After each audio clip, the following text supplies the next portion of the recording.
Episode 1 की starting में हमें एक लड़के को दिखाया जाता है जिसका नाम ग्रेट है। उसके मोबाइल पर एक कॉल आती है और उसका फ्रेंड उसे बताता है कि आज हमारा पेपर है। अगर तुम आज ना पहुंचे तो हम ग्रेजुएट नहीं हो पाएंगे। तो वो कहता है ओ शिट, पेपर देना भी बहुत मुश्किल काम है। चलो मैं अभी यूनिवर्सिटी पहुंच जाऊंगा। उसके बाद वो लिफ्ट में आ जाता है। जैसे ही लिफ्ट ऊपर जाती है तो उसके चेस्ट में बहुत ज्यादा पेन होने लग जाता है। But with in a few seconds में लिफ्ट रुक जाती है और जैसे ही वो बाहर आता है तो उसका पेन भी रुक जाता है। उसके बाद वो कार लेकर अपनी यूनिवर्सिटी के लिए चला जाता है। रास्ते में जाते हुए एक्सीडेंट हो जाता है। ग्रेट कार से बाहर निकलता है तो उसे पता चलता है एक औरत घायल पड़ी हुई है। बट वो फौरन से डरकर कार में बैठ जाता है।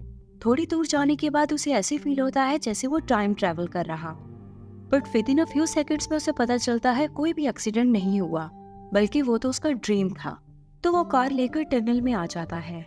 पर जैसे ही वो टनल में आता है तो उसका ड्रीम सच हो जाता है। उसकी कार से एक औरत का एक्सीडेंट हो गया था। उस औरत को देखकर ग्रेट बहुत डर जाता है। ये कैसे हुआ? मेरा ख्वाब तो सच हो गया। उसी वक्त वो औरत कहती है, बेटा इसमें तुम्हारी कोई गलती नहीं है, तुम यहाँ से चले जाओ क्योंकि मैं खुद ही तुम्हारी कार के सामने आई। बट ग्रेट वहां से नहीं जाता। थोड़ी ही देर में पुलिस आ जाती है और वो ग्रेट से इन्वेस्टिगेशन स्टार्ट कर देती है। उस औरत को हॉस्पिटल में ले जाया जाता है। जो डॉक्टर उस लेडी का ट्रीटमेंट करने के लिए आए हैं उसका नाम थाइम है। वो लेडी डॉक्टर थाइम से कहती है, मैं जिंदा नहीं रहना चाहती, मैं कार के सामने खुद आई थी ताकि मैं मर जाऊं। बट डॉक्टर थाइम तो बहुत ही कोल्ड रिप्लाई देते हैं। वो कहते हैं अगर तुम मरना चाहती हो तो कहीं भी जाकर मर जाओ, बट इस हॉस्पिटल में तुम नहीं मर सकती। डॉक्टर थाइम का कोलीग जब डॉक्टर थाइम का रिप्लाई सुनता है तो फौरन से लेडी को कॉम्फर्ट करने के लिए कहता है, आपके कितने बच्चे हैं? तो वो बताती है, मेरा एक ही बेटा है। दूसरी तरफ एक लड़का कॉर्न ऑफिस में आता है। उसके डैड उसे कहते हैं कि मैं चाहता हूँ कि तुम वहाँ से इन्वेस्टमेंट डिपार्टमेंट भी संभालो। इन्वेस्टमेंट डिपार्टमेंट का नाम सुनकर कॉर्न कहता है, मुझे तो पता ही नहीं था कि हमारी कंपनी का कोई इन्वेस्टमेंट डिपार्टमेंट भी है, बट अगर आप कहेंगे तो मैं जरूर संभालूंगा। फिर डैड कहते हैं, आज तुम इन्वेस्टमेंट डिपार्टमेंट में चक्कर लगा लेना। उसके बाद कॉर्न एक शिप के थ्रू एक बिल्डिंग में आता है। वो बिल्डिंग सिटी से काफी दूर थी और शायद आज तक उस बिल्डिंग के बारे में किसी को पता ही नहीं चला। जैसे ही कॉर्न बिल्डिंग में पहुंचता है तो एक आदमी आ जाता है और वो कहते हैं, आप मिस्टर कॉर्न हैं? तो कॉर्न कहता है, यस। देन वो आदमी काफी सारी चाबियों से एक दरवाजे को खोलता है जो देखकर कॉर्न को काफी अजीब लगता है। एंड देन वो आदमी उसे एक ऑफिस में ले जाता है जहाँ बहुत बड़ी टीम कंप्यूटर पर कुछ काम कर रही थी। वो आदमी मिस्टर कॉर्न को बताता है, यहाँ गैम्बलिंग होती है, हम लोग कुछ मिनट्स के अंदर अंदर ही मिलियंस कमाते हैं।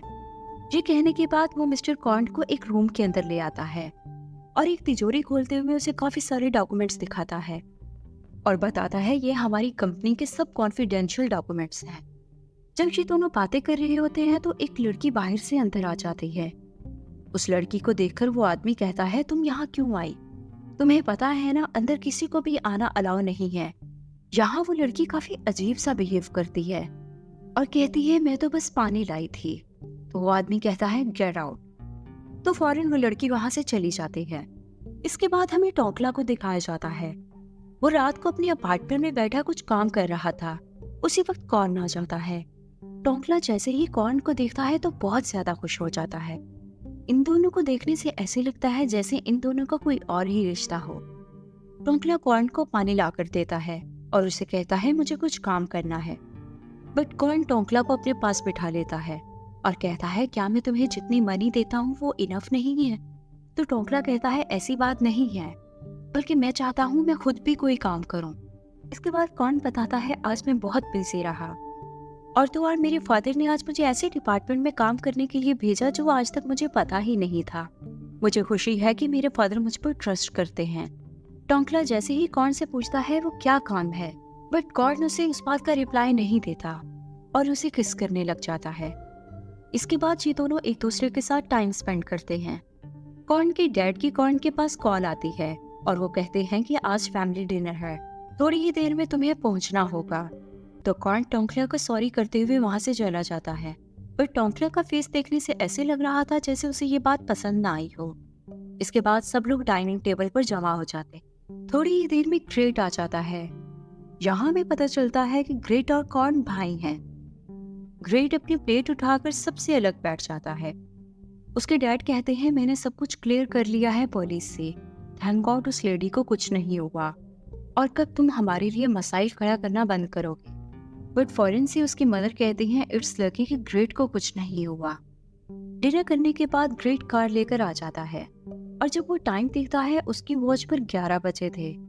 वो टाइम देखकर काफी हैरान होता है और सोचता है, आज जब भी मैंने टाइम देखा ऐसा लगता है जैसे टाइम ही स्टक रहा हो। देन उसी वक्त कॉर्न आ जाता है। ग्रेट जैसे ही कॉर्न को देखता है तो भागकर उसके पास चला जाता है और उसकी वॉच पर टाइम देखता है तो उसे पता चलता है अभी 11 नहीं बजे।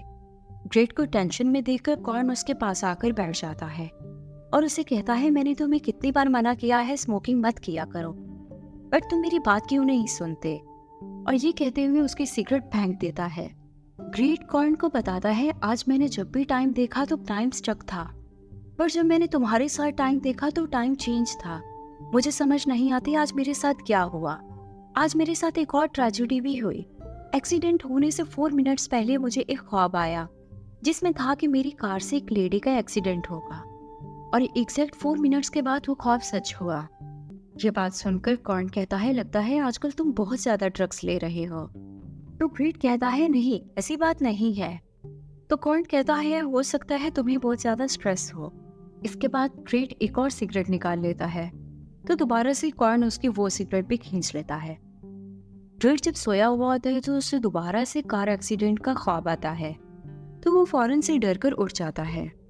इसके बाद जब वो लिफ्ट से बाहर निकलता है और उसका डोर क्लोज होने लगता है तो उसके चेस्ट में दोबारा से पेन स्टार्ट हो जाता है। वो रिसेप्शनिस्ट के पास जाता है और उस लेडी का रूम नंबर पूछता है। रिसेप्शनिस्ट के बताने के बाद वो उस रूम में आ जाता है। जैसे ही ग्रेट फ्लावर्स का बुके रखता है तो वो लेडी कहती है, हेलो। बट ग्रेट को बहुत अजीब लगता है, फौरन भागकर वहां से जाने लगता है। वो लेडी कहती है, 1 मिनट रुको, तुम्हारी एज क्या है? तो ग्रेट बताता है 21। वो लेडी कहती है, मेरे बेटे की एज भी 21 है। तुम्हें देखकर मुझे अपना बेटा याद आ रहा है और तुम्हें टेंशन लेने की कोई जरूरत नहीं क्योंकि मैं तुम्हारी कार के सामने खुद आई थी। मैं उम्मीद करती हूँ तुम्हारा फ्यूचर ब्राइट होगा। ये सब बातें सुनकर ग्रेट फौरन भागकर वहां से चला जाता है। जब वो जा रहा था तो डॉक्टर थाइम से टकरा जाता है। डॉक्टर थाइम कहते हैं, हे तुम्हें नहीं पता किसी को सॉरी कैसे कहा जाता है? बट उसी वक्त लिफ्ट का दरवाजा ओपन होता है और उसके चेस्ट में दोबारा से पेन स्टार्ट हो जाता है। But with in a few seconds में उसे पता चलता है अभी तक तो वो उस लेडी से मिला ही नहीं। ये सब कुछ उसका ड्रीम था, बल्कि वो तो अभी तक रिसेप्शनिस्ट के पास खड़ा है। डर कर वो फौरन से फ्लावर्स का बुके वहां रखता है और रिसेप्शनिस्ट को कहता है, उस लेडी को ये फ्लावर्स दे देना। जाते हुए उसे आवाज आती है, एक लड़की डॉक्टर से कह रही होती है कि मैं 4 मिनट्स फ्यूचर देख सकती हूँ। मुझे समझ नहीं आ रही मेरे साथ क्या हो रहा है। ये सुनते सुनते ग्रेट जब जा रहा होता है तो उसे डॉक्टर थाइम नजर आता है। बट डॉक्टर थाइम को देखकर उसे डॉक्टर थाइम के साथ इंटीमेसी के विजुअल्स नजर आते हैं और वो घबराकर जैसे ही जाने लगता है तो डॉक्टर थाइम और वो आपस में टकरा जाते हैं और यहाँ एपिसोड 1 कंप्लीट हो जाता है। Stay tuned to my channel for the second episode.